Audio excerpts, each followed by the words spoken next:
Welcome everyone to WKRB 90.3. Now, we are here to talk about our brand new show. Actually, this is our first episode, so give it up to us. Woo! You have your hosts, DJ Zander and DJ Brey. Now, this is Road to Stardom. And we're here with our new guest, Vic. All right. Now, Vic, what content do you do? Well, okay, that's a question. So, for starters, I'm a podcaster amongst many things, and I do short form content, which is a little bit more on the comedic side as well. So I kind of blend various media techniques to create my content, should I say. Okay. Now, when you say like funny stuff, are you talking about like skits or short films? What are we getting at? Skits. So a lot of skits. Most of my skits have a lot of satire in them, and I feel as though it just shows my audience a different side to me and my personality, should I say. I don't want my audience to just see me just as the podcaster, but I want them to see me as the comedic guy behind the scenes. Mm-hmm. I'm also in the verge of getting more into TikTok, and I think one of the most simplistic contents you can do with TikTok is stitch and duets. And I'm not sure if there's something that you watch particularly, but it is definitely taking TikTok by surprise, by storm. I think you can do like a 2-3 second stitch video, and that's considered a form of content. So I'm exploring. Okay, that sounds nice.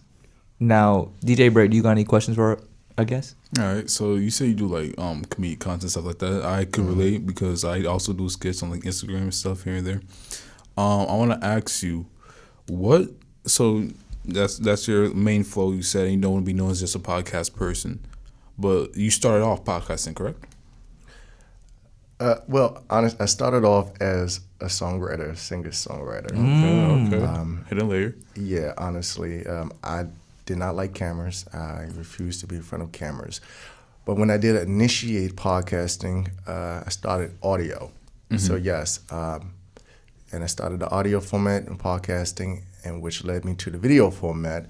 And now I'm currently working on solidifying a studio space for more in-person, more in-depth kind of feel with the show. And I feel as though podcasting is ever-changing, and you never know what's going to be next. It could be live streaming. Who knows? Okay. So what made you start this? You like music, but what made you make the transition from music to podcasting? And then to the pandemic. Oh man! I mean, to put it in simple terms, yes, I feel as though my creativity was being stagnated due to the pandemic. I couldn't go to the recording studio. I had 2 music publishing deals, and one of the music publishing deals, Song Heroes, pretty much the 2-year contract was pretty much over, and they wouldn't renew it. And I find it very ironic because one of the guests that's going to come onto my new podcast starting next month is going to be, he is the CEO of that music publishing. And remind you, this time I was living in D.C. and Song Heroes, their location is located in Long Island, New York. And that's where one of my shows is going to be recorded at. So to my surprise, when he contacted me through my booking form on my website, it was like, oh, I'm interested, la, la, la, la, la. And I was like, why that name sounds so familiar, so familiar. And I was like, okay. And I was like, oh, that is him. It's a whole full circle moment, you feel me? And I'm just like, what? So I think that is another interesting fact with like podcasting. You never know who you meet, and sometimes you may meet similar minds. People that you once worked, who was, you was once on their payroll, and now it's just like, yeah. Now they're coming to your thing, so it's like, yeah. So now you're the boss. You feel me? It's like a full circle moment. So I think music from podcasts, it wasn't that much of a difference. It's the same. You singing, you writing, you kind of just describing how you feel emotionally. Podcasting is essentially the same. just a little less, humming and singing and all that good stuff. Okay, I kind of want to get back to that singing part because that kind of interested me. So, what even got you into singing and like songwriting? Well, I always play piano. I played piano since I was 9 years old. I went to school for a bit. My father he had a home music studio, amongst other things, and I grew up I wouldn't say conservative, but yeah, it's very conservative, very religious. And most of my musical influences actually came from film scores from compositions from like movies, TV shows, or whatnot. Didn't have a phone, didn't like CD, record, whatever, none of it. So most of my inspiration came from just studying music composition and watching movies and like TV shows and picking up from there. And I would mimic that sound playing piano. And from that, I kind of started my own journey with encapsulating my own sound, and I felt like the world needed to hear it. Being very introverted growing up, I was like, you know what, the world needed to hear it, and that propelled me to want to get into music for the love and respect of the music that I was creating. It deserved to be heard. Oh, so you've always been in this world since you were born, basically? Yeah, pretty much. Always been that guy. Yeah, so you were born for this, basically. How do you feel? Like, does it like excite you, or would you ever be like, oh, maybe I would have did something else in my life? Well, I don't have no regrets. I can't. If I have regrets about what I could have done or what I should have done, then it restricts the process of growth.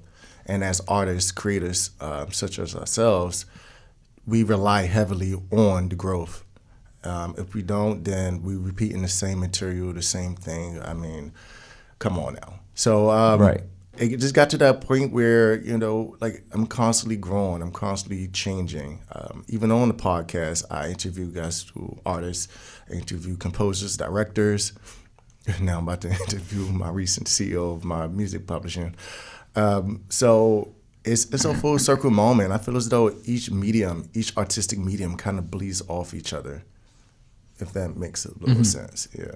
Okay.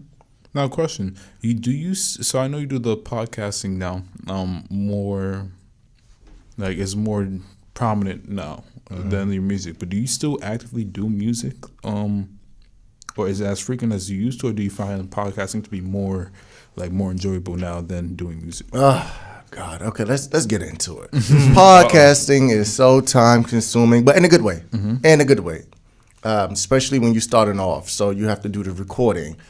Depending on how you want to record, if you want to do audio format, if you want to do the video format, you're still recording. Not even just that, if you're doing it by yourself, which is typically how you do it in the beginning stages. Me, I just went all in. I was just like, let me get a guest.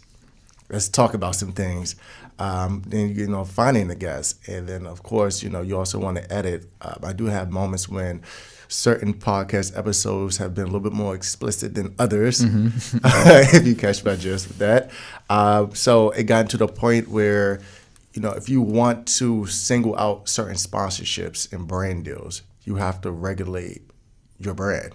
And sometimes certain sponsorships and brands don't want to work with someone who uses too much profanity, who like to pretty much talk a little bit heavily on, adult extracurricular activities, things as such, even if it's not in an explicit manner where you go and elaborate into details per se, but just bringing it up in conversation can kind of come off as a nuisance for if you're trying to like turn this podcast or whatever you're doing into a lucrative business. Yeah.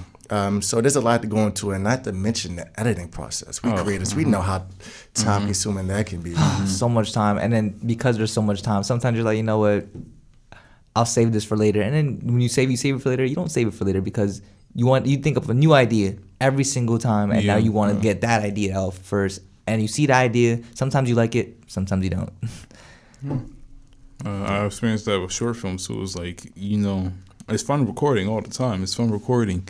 But when it's time, because I edit my own short films, but when it's time to sit behind that desk and actually do it, and the hours and days it takes to get it actually done, it's like it makes you reconsider some stuff. It's like a second job. Honestly. Or I mean, if you have a job, then it's your second job. But if you don't, it's like work. Yeah. I mean, yes, you do the creative part, which I love. but it's just the editing aspect. Sometimes, not all the times. The use of sound effects, I think that was like one of my go-to moments when it came to editing the pod. I love sound effects. Now, remind you, it wasn't like live.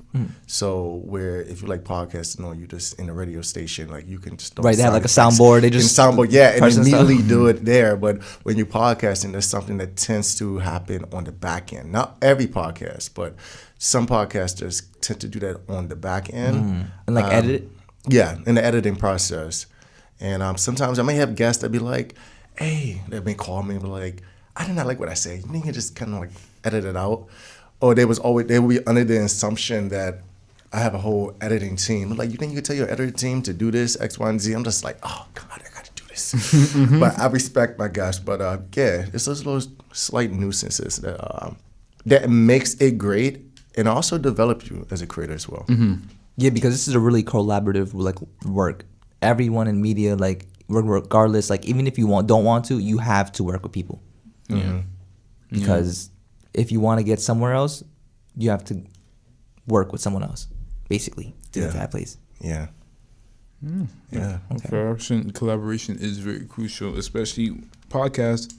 You could get away with doing it by yourself, yeah. But for you that you're doing guests, that is a collaborative work because you have to make sure you have the guests entertained, actually involved in conversation, and try not to, like ruin the whole podcast format you got, like just by them not saying some crazy stuff on the side, but like just let's keep it in this box. Right Let's talk about politics. Exactly, yeah. And try about it is a very intensive.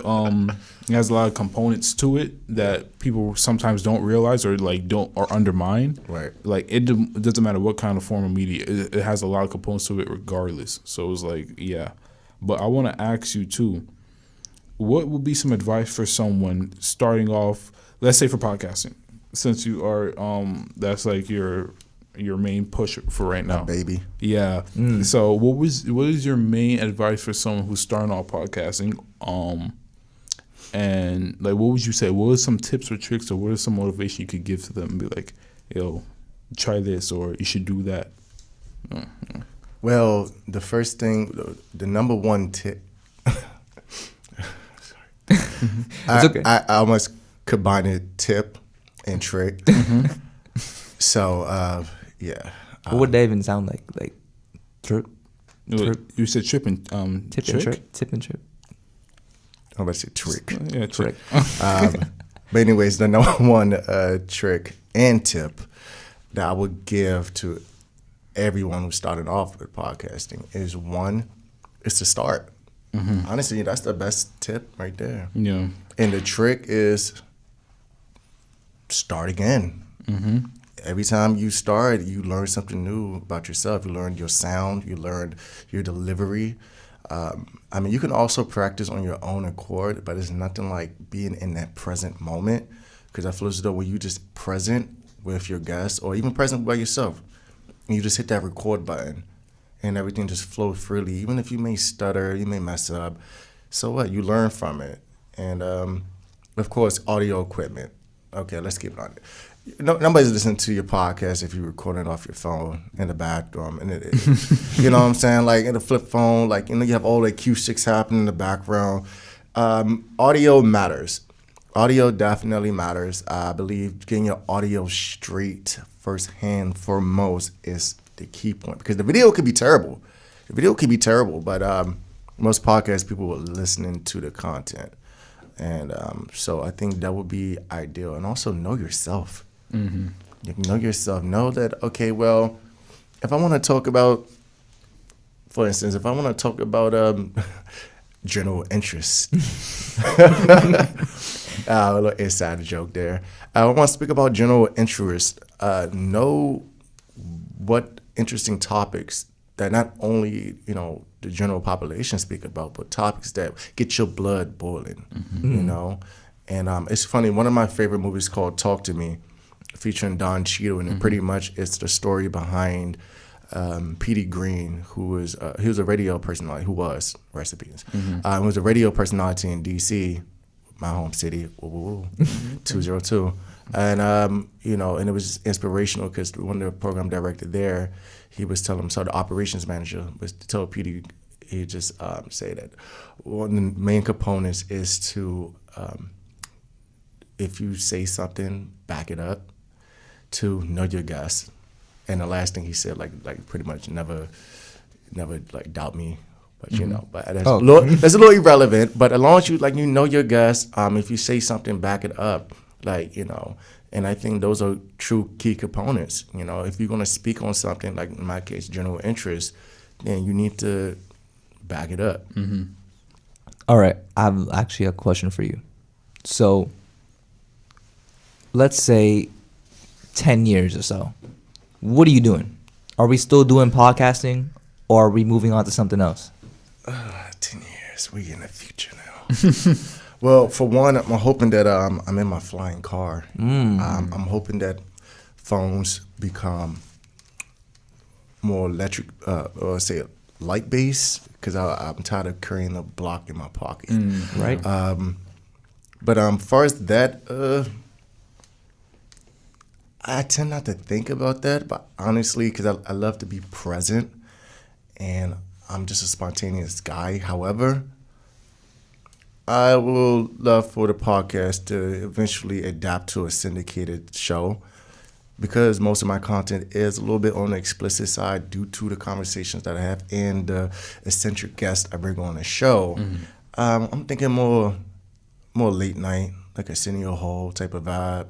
Okay. You know, yeah, you know, I would love that, you know, the podcast would be a syndicated show, at least so the idea of the show, turning the podcast to a legitimate nighttime, daytime, wherever the future may take me, and or you know, probably hosting some game shows. I don't know, because you know, game show hosts they funny, and they definitely you know, they keep the show going. They keep it alive. We seen Steve Harvey like you know, so it's like it really depends, honestly. But quite frankly, I do still see myself in this particular business. Okay. That's great. Yeah. All right, well, that's all the time we have today. Thank you. Oh, thank you. Thank you for coming to the show. For having me on. It's a pleasure. And where can we find you at too? So the best place you can find me is on my website, where all my information will be located, and that's at my-itout.com. That's my-dash it-out.com. Okay, and that's where you find all my social media links. You will find relative work. You will also see for stats, analytics, and or if you want to come on the show, you know, definitely just hit me up. You heard that, guys. Check out the website. All right. Well, it's DJ Zanders and DJ Brey, this is Road to Stardom.